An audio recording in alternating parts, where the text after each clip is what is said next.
Hello class. Welcome back बच्चों। लो प्यारे बच्चों, स्टार्ट कर रहे हैं नया लेक्चर। बेटा, फाइनेंशियल मैनेजमेंट की केस स्टडीज करनी है और कल ही बता दिया था चैप्टर खत्म हो गया नोट से, बुक से खत्म नहीं होता। ठीक है जी। पास्ट ईयर क्वेश्चंस कर रहे हैं, पेपर में आएगी, सभी केस स्टडीज कर रहे हैं और जो भी कुछ हम और ऐड कर रहे हैं बेटा वो भी उतना ही इंपॉर्टेंट है जितने नोट्स इंपॉर्टेंट है।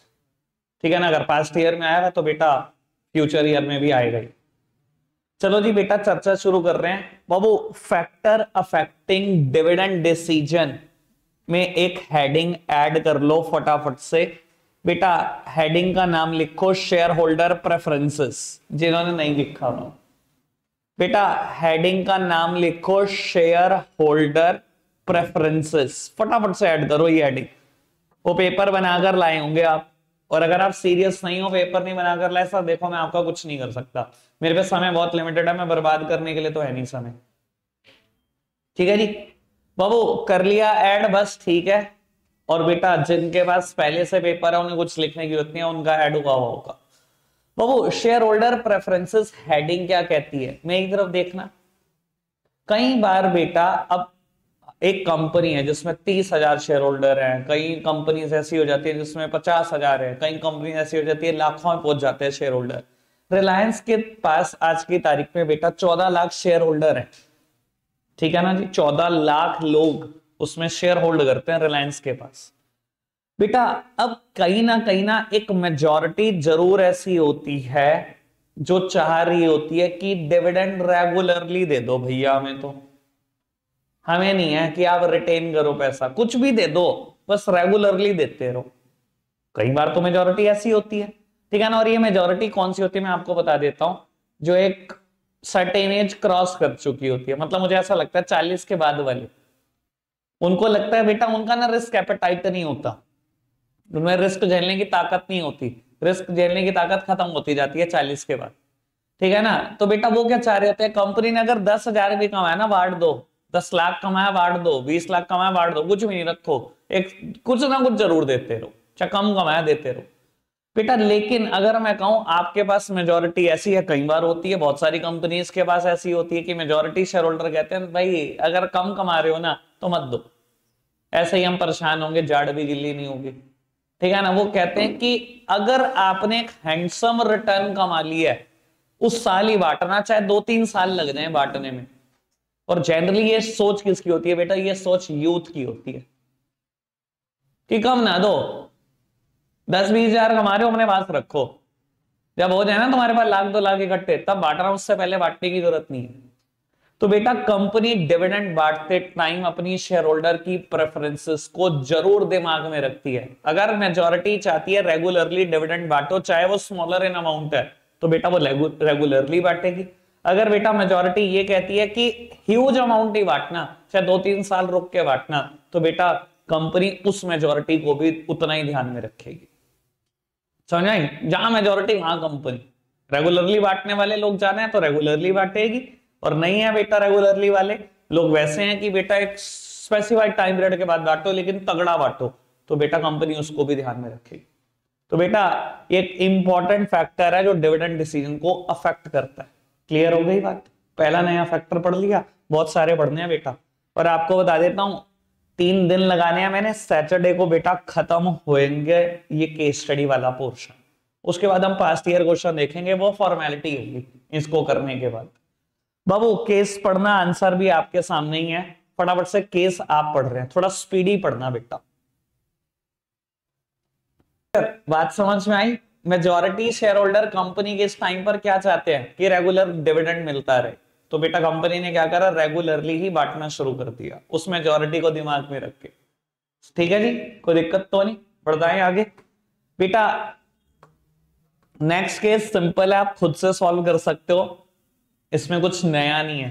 कहता है कंपनी की आरओआई है 10 से 12%, और 2 सिचुएशन है जहां पर डेट से आप पैसा ले सकते हो। एक सिचुएशन में 9% इंटरेस्ट से मिलेगा, दूसरे में बेटा 13% से। आपको क्या लगता है, ऑप्शन ए इज बेटर और बी इज बेटर, और बाद में बेटा कंसेप्ट का नाम बताना है, ब्ला ब्ला ब्ला। बाबू कौन सा ऑप्शन बेटर है, where ROI is greater than interest rate, वही अच्छा नहीं है? यानी कि बेटा option A is better. Option B में क्या होगा बेटा, इंटरेस्ट रेट बड़ा हो जाएगा आरओआई से। तो अब ये ऑप्शन बेटर है, ट्रेडिंग ऑन इक्विटी का एडवांटेज मिलेगा, ईपीएस बढ़ जाएगा। ठीक है जी, बढ़ता हूं आगे। अगर स्पीड पे चलो तो भैया बता देना। चलो खैर, ये भी फैक्टर समझा देते हैं पहले। बाबू वर्किंग कैपिटल में दो फैक्टर ऐड करो। वर्किंग कैपिटल में दो फैक्टर ऐड कर रहे हैं आप बेटा। बाबू पहला फैक्टर है क्रेडिट अलाउड, और बेटा दूसरा फैक्टर है क्रेडिट अवेल्ड। ये दो फैक्टर आप लिखो, फिर मैं आपको समझाता हूं इसका क्या मतलब है। लिख लो बेटा जो जो लिख रहे हैं। बाबू अब मतलब समझने की कोशिश करो, इनके क्रेडिट अलाउड और अवेल्ड के मतलब क्या है। बेटा क्रेडिट अलाउड का मतलब है उधार देना, और क्रेडिट अवेल्ड का मतलब है बेटा उधार का मिलना। ठीक है जी बेटा, मान लो पहले मैं क्रेडिट अवेल्ड की चर्चा करता हूं। मान लो बेटा जब आपने बिजनेस ओपन किया तो बेटा आप एक सप्लायर से गुड्स खरीदने लगे। वो सप्लायर इतना कोऑपरेटिव निकला कि आपकी 2 डीलिंग्स के बाद ही उसने आपको ये कह दिया मैं आपको अनलिमिटेड उधार देने को तैयार हूं, जितना मर्जी उधार ले लो मुझसे, कोई टेंशन नहीं है, आप सामान रखो दुकान पे। सर अगर मेरे को इतना रेडिली अवेलेबल क्रेडिट मिल रहा है तो आप ये समझो ना, मेरी वर्किंग कैपिटल नीड तो ऑलमोस्ट जीरो है। मुझे अपना पैसा लगाने की क्या जरूरत है धंधे में। सामने वाला उधार दे रहा है ना, मुझे अपना पैसा फंसाना है स्टॉक के अंदर। कोई वर्किंग कैपिटल मुझे चाहिए? सर जीरो चाहिए आपको। उसकी दुकान से करोड़ रुपए का सामान उठाओ, करोड़ रुपए का दुकान पे डाल दो, उसने तो मना ही नहीं किया ना आपको। अगर क्रेडिट अवेलमेंट इतनी इजी हो जाए तो बेटा वर्किंग कैपिटल नीड बहुत कम हो जाती है, ऑलमोस्ट नील हो जाती है, एंड वाइसा वर्सा। समझ में आता? अगर सामने वाला कहे उधार तो तू छोड़ दे, एडवांस देगा उसके 2 महीने के बाद दूंगा तेरे को गुड्स। सर मेरी वर्किंग कैपिटल रिक्वायरमेंट तो पता नहीं कितनी हो जाएगी फिर। समझ में आ रही है बेटा बात? क्लियर है? सेम बात क्रेडिट अलाउड के साथ है। अगर समझदार हो तो समझ भी गए होंगे अब तक बात। बेटा अगर मैं अपने कस्टमर्स को अंधाधुन उधार बांटना शुरू कर दूंगा तो बेटा मेरी वर्किंग कैपिटल नीड बहुत ज्यादा हो जाएगी। पीछे से गुड्स नगद खरीद कर ला रहा हूं, आगे कह रहा हूं ले लो उधार जितना लेना है। सर एक ही दिन में दुकान खाली कर जाएंगे लोग, तो अगले दिन फिर भरने में लगाऊंगा कैश। तो भैया मेरी वर्किंग कैपिटल रिक्वायरमेंट बहुत ज्यादा हो जाएगी अगर मैं क्रेडिट अलाउड करूंगा बेटा ऐसे। एंड वाइसा वर्सा, वाइसा वर्सा समझ गए ना? अगर सामने वाले को मैं ये कह दूं भाई तू पहले एडवांस दे, एडवांस देगा तो 1 महीने के बाद तुझे गुड्स दूंगा, तो मेरी वर्क अपने पैसे क्या लगे? जीरो। उसके पैसे आ भी गए मेरे पास, मैंने उसके पैसे यूज भी करे, उसके पैसे से प्रोडक्ट मैन्युफैक्चर भी करे, उससे ही पैसे से रॉ मटेरियल खरीदा, आराम से प्रोडक्ट मैन्युफैक्चर करने का उसको दे दिया। मेरा क्या लगा? 1 रुपया भी नहीं है, गठनी भी नहीं। ये बिल्कुल वैसे ही है जो इस टाइम क्रेटा की डिमांड है। आपने पिछले साल देखा ना क्रेटा के हालात क्या थे? 6 महीने की बुकिंग पे दी क्रेटा। वहां इंसान फेंक के आ रहा है 5 लाख, कोई 10 लाख फेंक के आ रहा है बुकिंग अमाउंट, कोई 12 लाख फेंक के आ रहा है सर हमें दिलवा दो पहले कार, सर हमें दिलवा दो पहले कार। अब मैं सोचू बेटा Hyundai ने अपनी जेब से क्या लगाया? धनिया नहीं, उसकी वर्किंग कैपिटल नीड जीरो।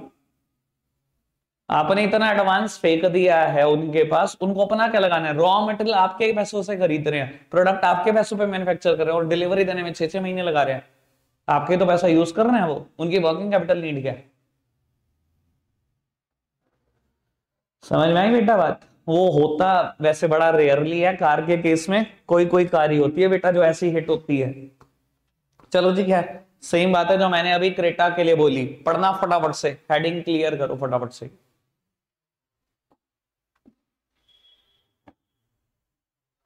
बेटा समझ में आया क्या केस था? कंपनी को एडवांस पैसे मिल रहे हैं 4 से 6 महीने के लिए, और उसके बाद प्रोडक्ट की डिलीवरी दे रही है कंपनी। तो बेटा अगर इतना एडवांस आपको मिल रहा है तो बेटा क्रेडिट अलाउड कहां कर रहे हो आप? ये तो वाइसा वर्सा वाली बात हो गई ना। एक तो होता है मैं उधार बांट रहा हूं तो मेरी वर्किंग कैपिटल नीड बहुत ज्यादा है, एक है मुझे एडवांस मिल रहे हैं तो मेरी वर्किंग कैपिटल नीड तो बिल्कुल जीरो है। कौन सा फैक्टर इन्वॉल्व है? Credit allowed. क्लियर है ना बेटा बात? पक्का से समझ में आया? क्रेडिट अवेल्ड समझ में आ गया? आएगा कभी आएगा। ठीक है जी, बढ़ना है आगे। सर आज केस जरूर कम हो सकते हैं पर बेटा फैक्टर नए बहुत सारे पढ़ लोगे। ठीक है जी, चलो बाबू केस पढ़ना जरा, सिर्फ पहले हम केस पढ़ रहे हैं, 3 लाइन का केस है, सीधा सीधा भी पढ़ दोगे तो कोई फर्क नहीं पड़ता। कहता है Shyam wanted to start a business of selling handicraft by getting in touch with the craftsman in the rural area of Bengal. He wants to make a low investment in fixed capital. बेटा वो चाहता है फिक्स कैपिटल में पैसे कम से कम लगे, ठीक है जी। Advice him in taking suitable decision regarding the nature of business, scale of operation and financing alternative that he needs to take for the purpose. बेटा क्वेश्चन ने आपको क्लियर कर दिया, फिक्स कैपिटल में पैसे कम लगाने हैं उसने। बेटा कहता है आपको बताना है ये डिसीजन कुछ फैक्टर के बेसिस पे। भैया उसको सजेस्ट करो ना कि नेचर ऑफ बिजनेस 3 तरीके का होता है। अगर तेरे को हैंडीक्राफ्ट में काम करना ही है ना तो तू मैन्युफैक्चरिंग मत करियो। मैन्युफैक्चरिंग में तो फिक्स कैपिटल रिक्वायरमेंट बहुत ज्यादा होती है, तूने कम लगानी है ना फिक्स कैपिटल, तो ट्रेडिंग करियो। सर याद तो आ रहा होगा ना इतना, तो बहुत पुरानी बात है, चैप्टर शुरू ही यहीं से किया था हमने, अगर आपको याद हो। Factor of acting fix capital से पहली हेडिंग में यही थी।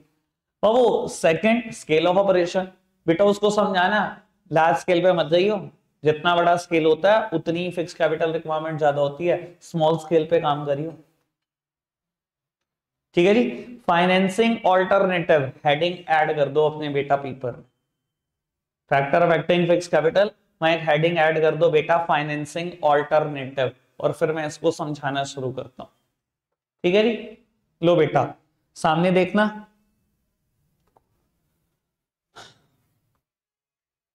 बाबू मैं बहुत दूर जा रहा हूं अभी टॉपिक से फाइनेंसिंग ऑल्टरनेटिव को समझाने के लिए, और 10 मिनट लगेंगे बेटा समझने में। 10 मिनट के बाद वापसी आऊंगा, लिंक कर दूंगा हेडिंग, ठीक है जी। मैं पहले बोल रहा हूँ एडवांस में बता दिया, 3 दिन लगेंगे, टेंशन मत लेना। जल्दी का ऐसे कोई फायदा नहीं होता कि हम कुछ छोड़ के आगे बढ़ते हैं, कोई जल्दी नहीं है हमें, आराम से कोर्स पूरा होगा, आप टेंशन मत लो, ठीक है बेटा। एक चीज होती है इमूवेबल प्रॉपर्टी की कंप्लीटली परचेज से, बेटा एक चीज होती है लीजिंग या लीज फाइनेंसिंग, और बेटा एक चीज होती है रेंटिंग। बाबू मेरा ख्याल आप इस टर्म से और इस टर्म से बड़े फेमिलियर हो, पर बेटा ये टर्म कभी कभी सुनने को मिलती है आपको। बाबू समझते हैं जरा ये चीज क्या है। बेटा आपने ना एक शॉप खरीदनी है, ठीक है, और आप वो शॉप शहीदगंज में खरीदना चाहते हो। आप शहीदगंज मार्केट में गए और बेटा आपने दुकान की कीमत पता करी, और बेटा दुकान की कीमत क्योंकि वो चलता बचा रहा है तो ठीक ठाक कीमत है, उनसे आपको कीमत बताई 1 CR, दुकान भी छोटी सी है, कहता है 1 करोड़ रुपए, खरीद लो। सर एक ऑप्शन तो मेरे पास ये होता है कि मैं कंप्लीटली सेल परचेस करूं, पर बेटा it involve a huge capital, ठीक है जी। आपने बेटा कहा नहीं चलो मेरे को ना खरीदनी नहीं है, खरीदा तो 1 करोड़ तो क्या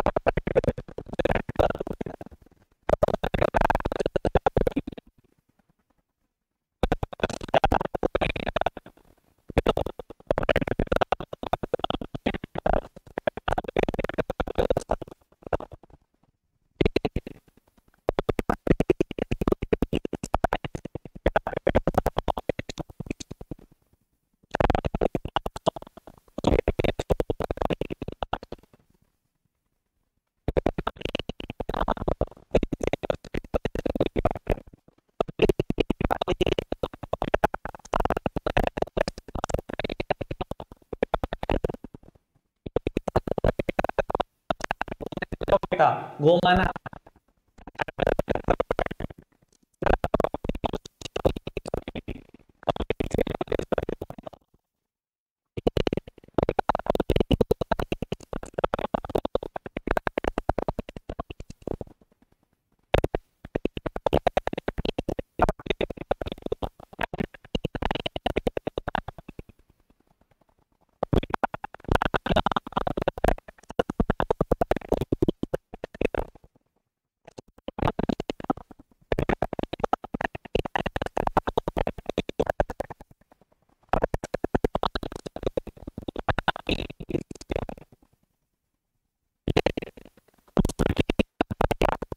इस पर देने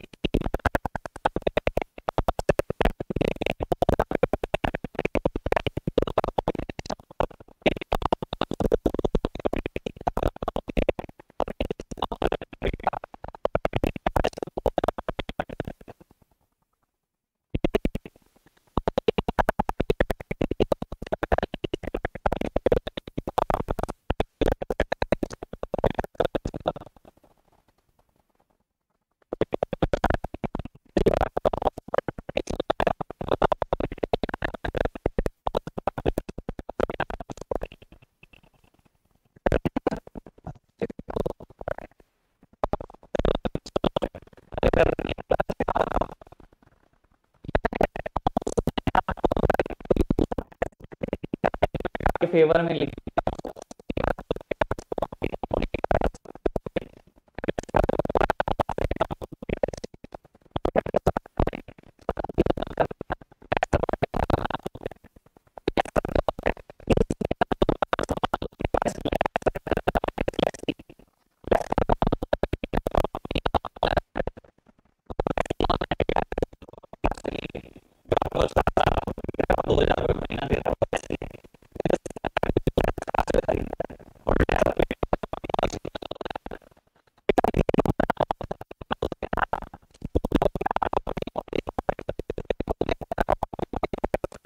कितने सारी लेसन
का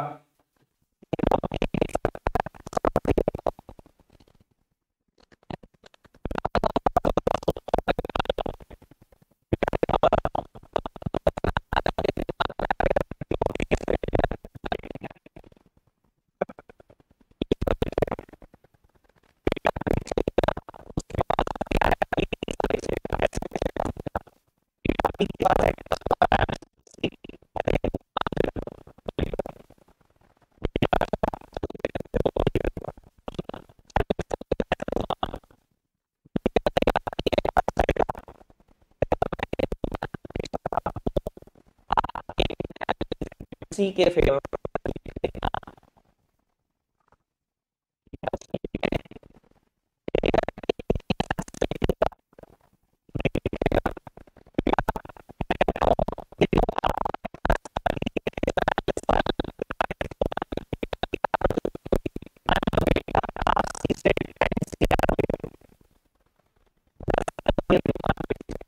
ठीक है ना।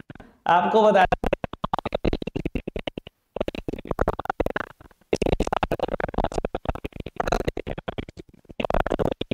कंफर्म है कि जितना भी आप कमाओगे, जितना भी कमाएगा इस प्रॉपर्टी को बेचने से, उसका 25% हमेशा ए लेगा। ठीक है जी। इसने ये दुकान 10 करोड़ की बेच दी सी को, ए ने लीज डीड लिख दी कि नए 99 साल अब सी के शुरू हो गए, पर ए क्या करेगा, भैया आपने 9.5 करोड़ कमाए इस प्रॉपर्टी में, 25% पहले इसको दे दो। बैठे बिठाए भाई 2 करोड़ 40-50 लाख अंदर आ गए। ठीक है। दूसरी बात, सी का रेंट भी बढ़ा देगा, वो 2 नहीं रहेगा, 5,000 रुपए महीना हो जाएगा, क्योंकि 40 साल बाद ठीक ठाक वैल्यू बढ़ चुकी होगी। अब क्या होगा, नया लेसी है, ये लेसर है, ये बीच में से साफ, इसने अपना कमा लिया, इसने अपना कमा लिया, रेंट भी बढ़ गया, भैया ठीक ठाक हो गया काम। ठीक है ना जी। एक लेसर ऐसा है सहारनपुर सिटी में, वैसे तो बहुत बड़े बड़े बैठे हैं, ठीक है ना, जिसके पास 52 दुकानें हैं, एक मार्केट की नाम नहीं बोलूंगा, ठीक है ना, मार्केट का नाम बोलूंगा, 52 दुकानें हैं, सब बैठ के यही करता है, हर साल एक प्रॉपर्टी बिक जाती है, कोई और लेसी आ जाता है, रेंट भी बढ़ जाता है, 4-5 लाख रुपए हर साल बढ़ जाते हैं उसके, वो हर साल एक गाड़ी निकालता है, सिर्फ इसी पैसे से, सिर्फ इसी पैसे से, रेंट से, और एक प्रॉपर्टी जरूर बिकती है उसकी 4-5 लाख उसमें आ जाते हैं, हर साल एक क्रेटा कंफर्म।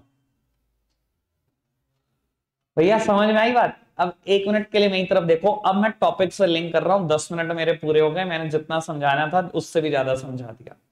बेटा टॉपिक चल रहा है फैक्टर अफेक्टिंग फिक्स कैपिटल, और अगर आपको फिक्स कैपिटल कम लगानी है, जैसे कि मेरा क्वेश्चन था, फिक्स कैपिटल आपको कम लगानी है, तो sir use the financing alternative. ये फाइनेंसिंग ऑल्टरनेटिव्स बता रहा हूं। आप क्या लिखोगे? देखो बेटा, अगर आप कंप्लीटली सेल परचेस करो तो आपकी फिक्स कैपिटल रिक्वायरमेंट बहुत ज्यादा, करोड़ रुपए चाहिए उस प्रॉपर्टी को खरीदने के लिए। बेटा डोंट यूज दीज ऑल्टरनेटिव। अगर आप कम फिक्स कैपिटल लगाने में विश्वास रखते हो, ईदर टू यूज दिस, और अगर जीरो लगाना है देन यूज दिस। समझ में आते हैं ना बेटा? अगर मैं ये ऑल्टरनेटिव को एक्सेप्ट करूं तो बेटा 1 करोड़ लगाना पड़ेगा ना दुकान खरीदने में। तो बेटा अपने क्लाइंट को सजेस्ट करो, अगर तेरे को फिक्स कैपिटल कम लगानी है, यूज दिस ऑल्टरनेटिव। लीज पर ले ले दुकान, आधी ही रिक्वायरमेंट है फिक्स कैपिटल की। और अगर बिल्कुल नहीं लगाना, यूज दिस ऑल्टरनेटिव। क्लियर है? यानी कि फाइनेंसिंग ऑल्टरनेटिव में परचेज से लीज और रेंटिंग इनकी चर्चा करते हैं। क्लियर है बेटा बात? शिफ्ट हो जाऊंगा? चल बाबू, कोई दिक्कत नहीं है, अगर आज टाइम लगे भी तो क्वेश्चन 2-4 काम हो जाए, कोई टेंशन नहीं है, आपको समझ में आना चाहिए प्रोवाइडेड। बेटा ये केस आप बहुत इजीली कर लोगे। ए और बी रिक्वायरमेंट पढ़ो, फिर केस पढ़ो, मुझे बता दो कि हाँ जी बिल्कुल क्लियर है, आ गया समझ, फटाफट से करना। बेटा केस पढ़ा है तो इन्वेस्ट कर रहा है, कोई लैंड खरीद रहा है, कोई मैन्युफैक्चरिंग यूनिट उसको बनानी है। भैया capital budgeting decision, capital budgeting decision किससे रिलेट करता है? फिक्स्ड एसेट से रिलेट करता है। ठीक है ना? उसको अफेक्ट करने वाले फैक्टर लिख दोगे। उसको अफेक्ट करने वाले 2 फैक्टर पूछे हुए ना, 3 ही तो हैं, 3 पढ़े हैं ना फैक्टर मुझसे। Cash flow of the project, rate of return, investment criteria involve. ठीक है? अब ये बी पार्ट पढ़ना। कहता है मुझे नहीं पता आपको समझ आया कि नहीं। Also state any one reason which makes it important for the above decision to be made carefully. कहता है आपको ऐसा क्यों लगता है कि ऐसे डिसीजन केयरफुली लेने चाहिए? बेटा टॉपिक पढ़ाया था मैनेजमेंट ऑफ फिक्स कैपिटल, पढ़ाया था ना। Large amount of funds are involved, irreversible decision, ठीक है ना, रिस्क इन्वॉल्व्ड, और वो याद होगा आपको, सब्सटैंशियल पोर्शन ब्लॉक हो जाता है, लॉन्ग टर्म में रिटर्न देते हैं। तो 4 फैक्टर पढ़े थे ना? ठीक है ना जी? बेटा उन 4 में से कोई भी एक लिख देना। इसलिए बेटा ऐसे डिसीजंस को केयरफुली लेना चाहिए। सर याद होगा टाटा नैनो प्रोजेक्ट की बात की थी, मुझे शक्लों से लग रहा कुछ याद ही नहीं आ रहा आपको। करी थी ना टाटा नैनो प्रोजेक्ट की बात। रिवर्स नहीं होते ऐसे डिसीजन, करोड़ों रुपए देके ही रिवर्स होते हैं। चलो जी, लो जी बेटा आगे बढ़ाते हैं बात को। बहुत कमाल केस, बहुत ज्यादा कमाल case. Identify and explain the concepts of financial management as advised by mister Seth in the above situation, और उसको अफेक्ट करने वाले 4 फैक्टर। ठीक है जी? केस आप पढ़ोगे कोई दिक्कत नहीं है, 4 ना समझ आए 2-3 जितने समझ में आए उतने ढूंढना, बाकी मैं बताता हूं फटाफट से। बेटा अगर मैं बात करूं केस की कि कंसेप्ट कौन सा था, तो कौन सा कंसेप्ट था? Capital structure. बेटा कैपिटल स्ट्रक्चर और फाइनेंसिंग डिसीजन में बस एक ही अंतर होता है, पढ़ने में तो दोनों ही सेम लगते हैं कि पैसे की जरूरत है, पैसे की जरूरत है। ठीक है, मैंने केस स्टडी पढ़ाने से पहले ही परसों के लेक्चर में शायद या कल के लेक्चर में बोल दिया था, जब भी बोलेगा बेटा डेट इक्विटी रेशो, वो सबसे बड़ा हिंट होगा कैपिटल स्ट्रक्चर का। और यहां देख लो आराम से, मिस्टर सेठ who advised him about the judicious mix of equity and debt, सबसे बड़ा हिंट होता है कैपिटल स्ट्रक्चर का।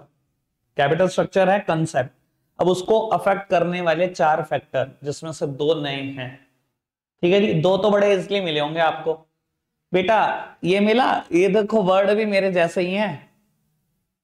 The company could generate cash flow which was not only cover fixed cash payment obligation but also create sufficient buffer। सबसे पहली heading cash flow position capital structure में यही पढ़ाई थी।